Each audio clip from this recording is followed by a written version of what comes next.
A tradition that goes back to the start of it all is fans abusing the umpires, and noting the back to its start part, back in the year of 1887, in a game between the Cincinnati Red Stockings and the Brooklyn Grays, the two playing the American Association at the time, which had lower ticket prices, played baseball on Sunday, and served alcohol at the games. The real league for bad boys. And this time, an entire crew was not needed for games.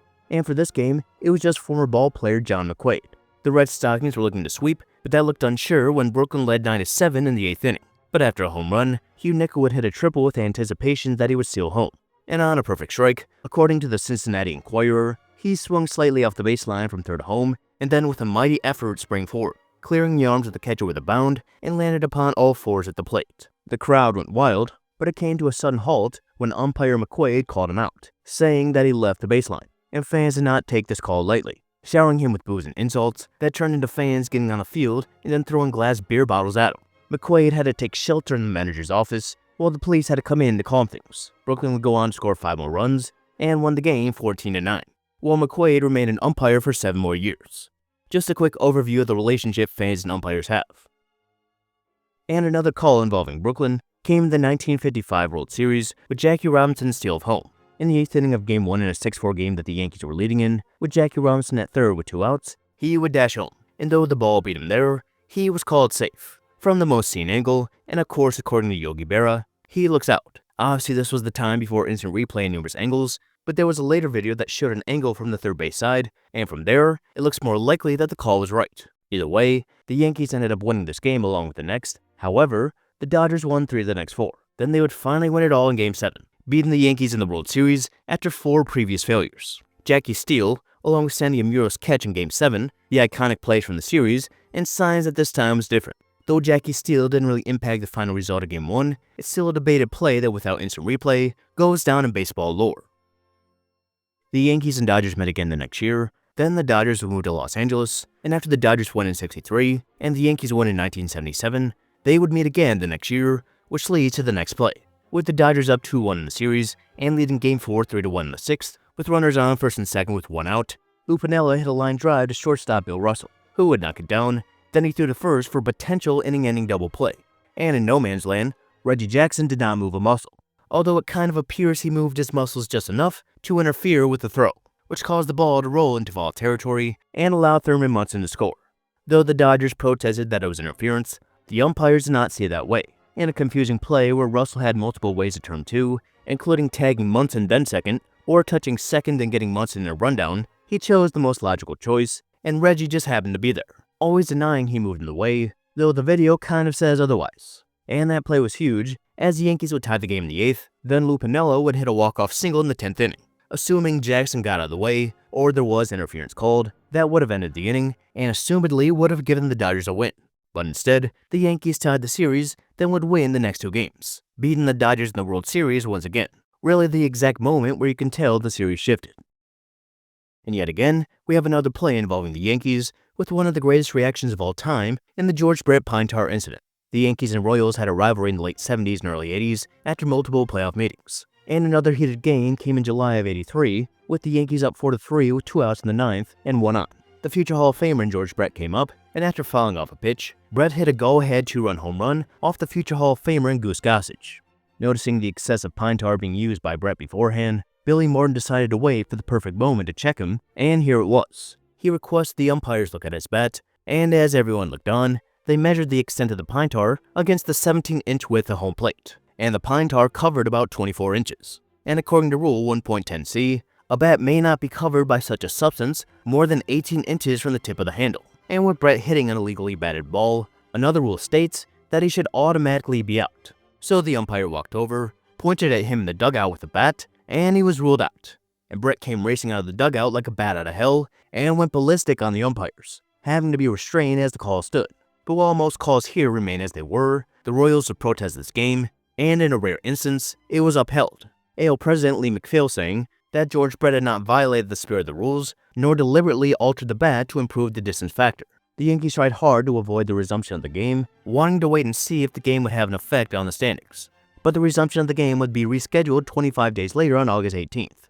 Billy Morton protested by doing such things as putting pitcher Ron Guidry in center and left-handed Don Mattingly at second, while also trying to claim Brett didn't touch the bases, an argument that he lost. And after all the wait, Dan Quisenberry set the Yankees down in order, and the Royals ended up winning 5-4.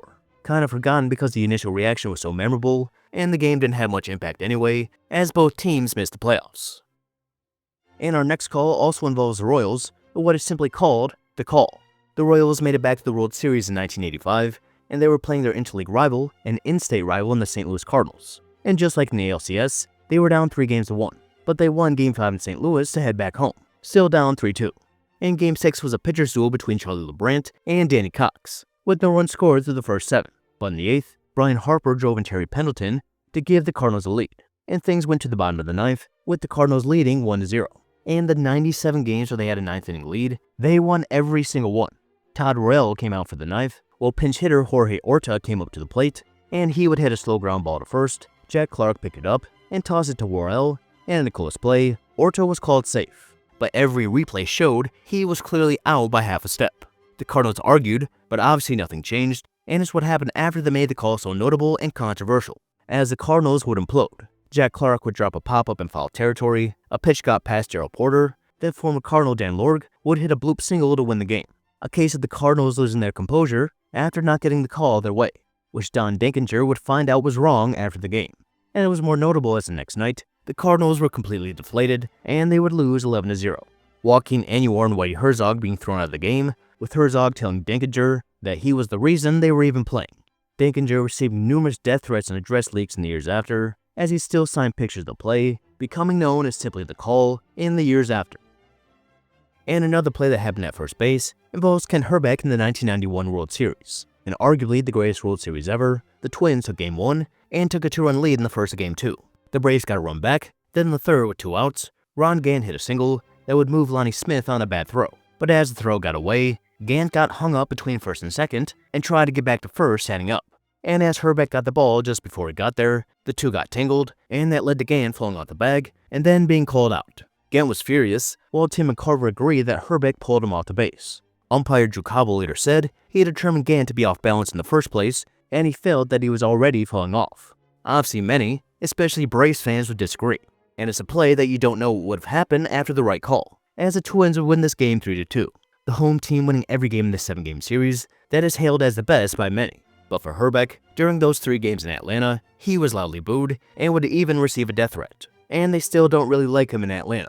Twins fans obviously feel the opposite, giving away a bobblehead of the play that became known as the TRex Tag, after speculations that he may have started a wrestling career later under the name Tyrannosaurus Rex, which never came to be.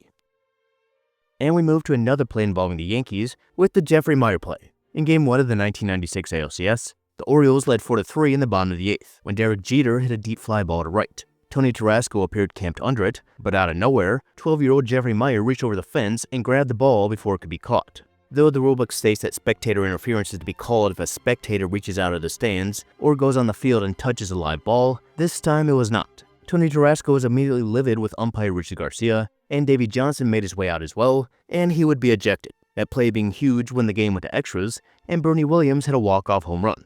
The Orioles would protest the game, but it was denied because judgment calls cannot be protested.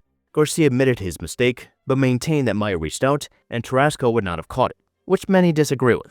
The Yankees would go on to win the series 4-1, then went on to beat the Braves in the World Series. The Yankees would add a railing behind the right field wall to prevent another incident, while Maier became a minor celebrity in New York, while being the most hated kid in Baltimore, and actually went on to be a great player at Wesleyan University.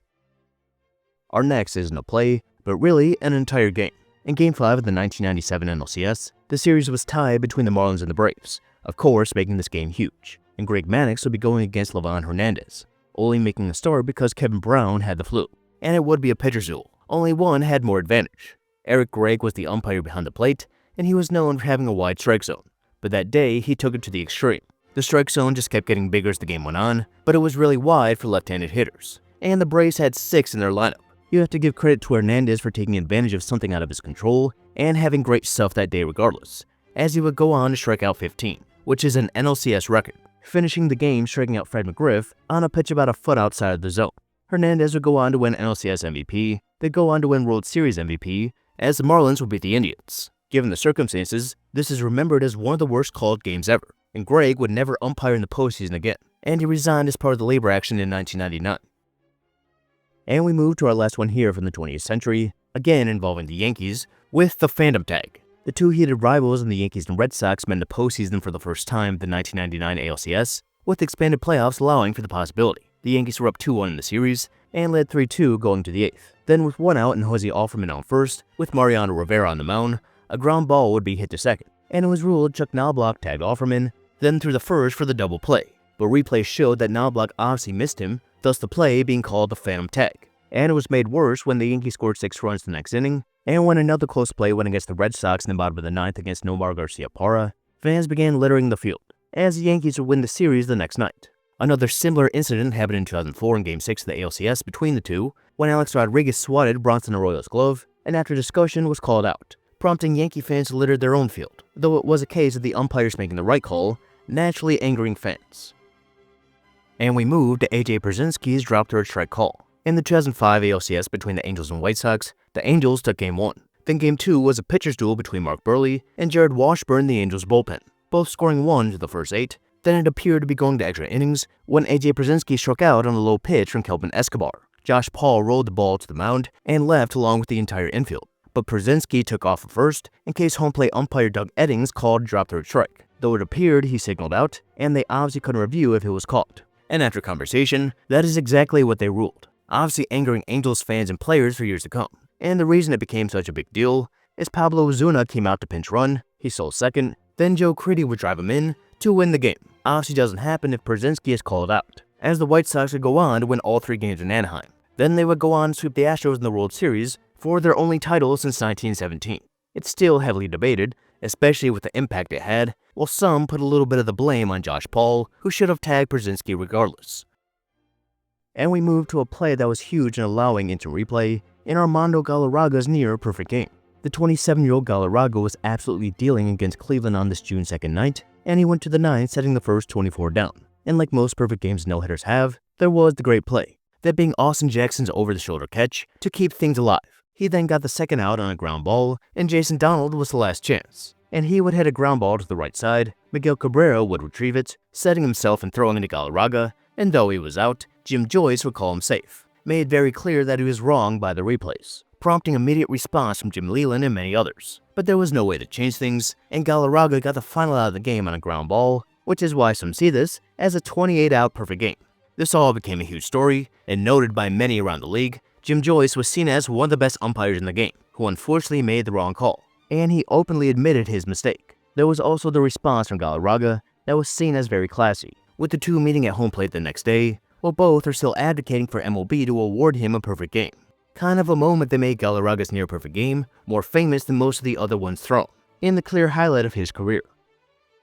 And we move to the final one in this video, with the Infield Fly Rule called in the 2012 NL wildcard game. This was the first ever National League wildcard game between the Braves and Cardinals, and the Cardinals led 6-3 going to the bottom of the 8th, but the Braves began to rally, putting 2 on with 2 outs, with Andrelton Simmons up to the plate, and he would hit a fly ball to shallow left. Shortstop Pete Kozma camped under it for a moment, with Matt Holliday charging in, but in a moment of miscommunication, the ball would drop between them. However, Simmons would be ruled out, as umpire Sam Hrbek called the Infield Fly Rule. Over the previous 3 years, 6 balls that weren't caught were called infield flies, with the longest measuring at 178 feet. Simmons' pop-out here measured at 225 feet, and fans were not happy, throwing bottles and debris on the field that caused a 20-minute delay. The Braves played the rest of the game under protest, and in what would be Chipper Jones' final game, they would lose 6-3. Fans throwing more debris after the final out, as the Cardinals would have to run off the field. Joe Torre denied the protest shortly after the game, as like the Jeffrey Maier game, you cannot protest a judgment call. No guarantee that the Braves would have made something of their bases-loaded opportunity, but it's a call that isn't looked fondly upon by their fans. And that's how all these calls go. One side becomes enraged, while the other just pretends they didn't see it happen. Umpires have always been there to enforce the rules, along with being someone people can take their anger out on and blame the losses on, sometimes justified. And many of these controversial calls are from decades ago now, mainly because of the addition of instant replay that was caused by many of these calls. So in the future, we unfortunately won't be able to scapegoat the perfect robot umpires. Hopefully you liked this video, and if so, please consider liking and subscribing for new videos every week. Thank you.